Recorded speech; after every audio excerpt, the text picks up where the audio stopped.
misterius karena keberadaannya belum ditemukan hingga kini. Tempat-tempat ini juga banyak disebutkan di dalam Al-Quran maupun hadis Rasulullah SAW. Apa saja tempat tersebut? 1. Tembok Ya'juj dan Ma'juj. Sekitar 50 km di utara Beijing, ada desa di kaki bukit bernama Badaling. Dari tempat ini, para turis dari berbagai belahan dunia memasuki pintu gerbang menuju tembok besar Cina. Saking tingginya, tembok itu disebut bisa dilihat dari bulan.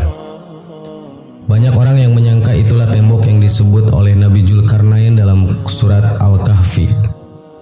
Dan yang disebut Ya'juj dan Ma'juj adalah bangsa dari Mongol Utara yang merusak dan menghancurkan negeri-negeri yang mereka taklukkan. Syekh Hamdi bin Hamzah Abu Jaid, seorang penulis dan peneliti tentang tembok Zulkarnain, meyakini tembok yang dibangun beliau adalah tembok Cina tersebut. Dia juga menyebutkan secara detail penelitian dan bukti-buktinya ke dalam buku.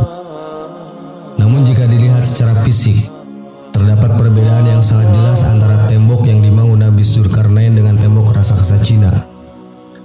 Tembok Cina terbuat dari susunan batu bata, sedangkan Al-Quran disebutkan tembok Zulkarnain terbuat dari tumpukan besi yang dicampur dengan tembaga.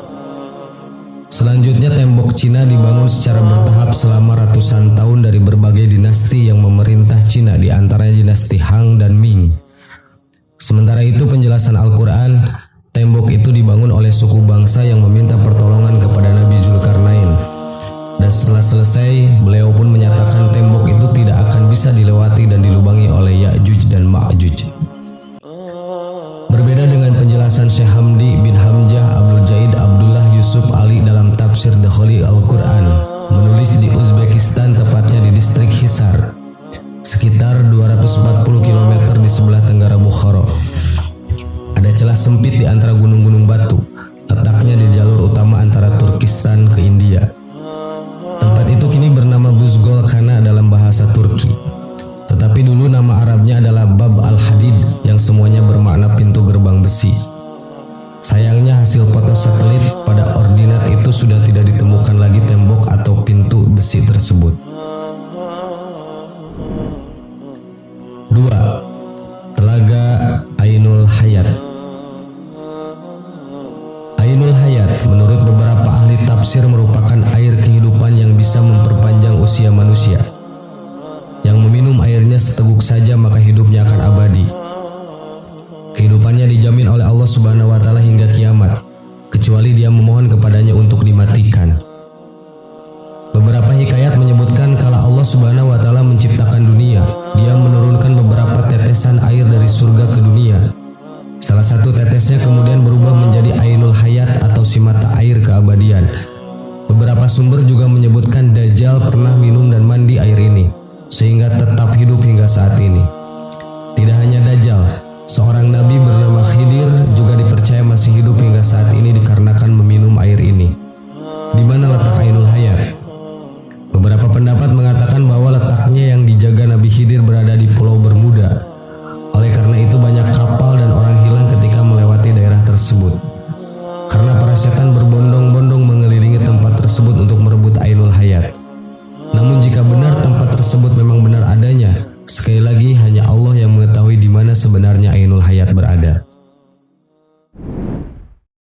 3. Pulau Dajjal dikurung.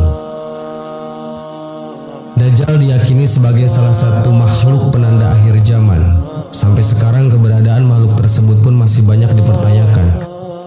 Banyak yang menyebut Dajjal ini masih dikurung di pulau dan akan keluar begitu akhir zaman sudah dekat. Namun di mana letak Dajjal dikurung? Tidak ada yang tahu karena begitu minimnya informasi mengenai di mana Dajjal dikurung. Ada beberapa pendapat yang mengatakan jika Dajjal dikurung di pulau bernama Socotra yang terletak di Samudra Hindia. Kepulauan ini terletak 80 km sebelah timur dari tanduk Afrika dan 380 km sebelah selatan Jazirah Arab. Kepulauan ini sangat terisolasi, sehingga sepertiga dari floranya tidak dapat ditemui di tempat lain selain di kepulauan ini. Namun hal ini tidak memiliki dalil yang kuat sehingga banyak ulama yang tidak setuju mengenai hal ini. Akan Akan tetapi sebagai umat Islam, kita wajib mengimani akan keberadaan Dajjal, sang pembawa fitnah besar yang akan keluar di akhir zaman. 4. Kerajaan Nabi Sulaiman. Nabi Sulaiman alaihissalam adalah putra dari Nabi Daud alaihissalam. Sulaiman dikenal sebagai seorang nabi yang sangat kaya dan memiliki kelebihan yang sangat jarang dimiliki oleh nabi-nabi sebelumnya. Sebagaimana dikisahkan dalam Al-Quran, Nabi Sulaiman adalah seorang raja yang memiliki kekuasaan sangat luas. Istana Nabi Sulaiman disebut Solomon Temple dalam literatur bangsa Yahudi. Saat ini keberadaan istana Sulaiman sudah tidak ada karena runtuh, kecuali hanya tembok sebelah barat yang tersisa dari bangunan kuil atau istana yang masih berdiri. Oleh orang Yahudi, sisa bangunan kuil itu dinamakan dengan tembok ratapan. Dalam beberapa riwayat, hancurnya istana Sulaiman itu bukan karena runtuh, tetapi diruntuhkan oleh orang-orang Yahudi yang sombong dan angkuh. Hal ini dijelaskan dalam Quran surat Al-Isra ayat 4-7. Kisah lain menyebut ciri-ciri istana Nabi Sulaiman adalah pintu istananya terbuat dari kayu zaitun dan cemara. Lantainya terbuat dari kaca dan emas. Bangunannya pun berwarna-warni seperti biru, ungu, hijau, kuning, dan lainnya. Dalam versi Yahudi disebutkan biru mewakili langit, sedangkan merah mewakili bumi. Ungu kombinasi dua warna yakni pertemuan dari langit dan bumi. Konon di lingkungan istananya terdapat bangunan lain seperti gapura di sebelah barat daya.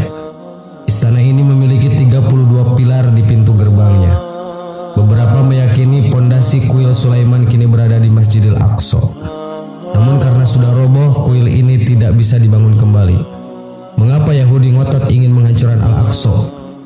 Konon bukan Al-Aqsa yang dijadikan persoalan, melainkan simbol dari kuil Sulaiman sebelumnya. Konon kuil Sulaiman terletak di sebelah selatan The Dome of Rock, yaitu masjid yang dibangun oleh Khalifah Al-Walid dari dinasti Umayyah. 5. Sumur Barhut. Beberapa tempat di bumi menyisakan misteri yang belum dijelajahi oleh peneliti, termasuk sumur Barhut. Sumur ini diyakini bukan digali oleh manusia, melainkan dengan bantuan bangsa jin. Bahkan sumur ini disebut sebagai sumber air paling buruk di dunia. Ini merupakan tempat berkumpulnya ruh orang-orang kafir. Barhut adalah legenda yang masih dalam perdebatan hingga saat ini. Termasuk apakah di sana lokasi disimpannya ruh orang kafir? Lokasi sumur ini berada di lembah padang pasir bernama Barhut, Hadramaut, Yaman. Banyak yang mengatakan tempat ini sebagai awal munculnya kehancuran dunia dan menjadi tempat yang paling tidak bisa ditinggali. Sumur ini memiliki luas 100 meter dan kedalaman sekitar 250 meter. 6. Gunung Qaf. Seusai safari Mi'raj dari Sidrah Al-Muntaha di langit ke-7, di tengah perjalanan menuju bumi, Rasulullah SAW menyaksikan panorama yang teramat indah, layaknya blue fire. Tampak sinar biru membelah angkasa raya. Terpesona dengan panorama itu, Rasulullah mengajak Jibril mengunjunginya. Dan ternyata sinar biru itu adalah gundukan gunung besar bernama Jabal Qaf atau Gunung Qaf. Al-Alusi mengilustrasikan Jabal Qaf sebagai gunung halimunan yang tak tampak oleh mata biasa. Itulah gunung misterius yang jarang orang tahu. Jabal Qaf adalah sejenis gunung berlapis hingga 70 lapis. Ibnu Ashir mengatakan warna biru langit berasal dari pantulan cahaya biru Jabal Qaf. Meski tidak ada yang tahu keberadaan gunung ini hingga saat ini. Sahabat yang beriman, itulah 6 tempat misterius yang belum diketahui tempatnya hingga saat ini. Semoga jadi tambahan ilmu untuk kita semua. Amin. Wallahu alam. Wassalamualaikum warahmatullahi wabarakatuh.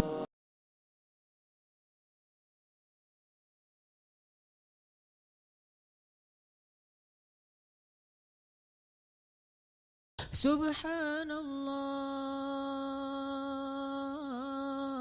walhamdulillah wa la ilaha illallah wallahu akbar. Subhanallah.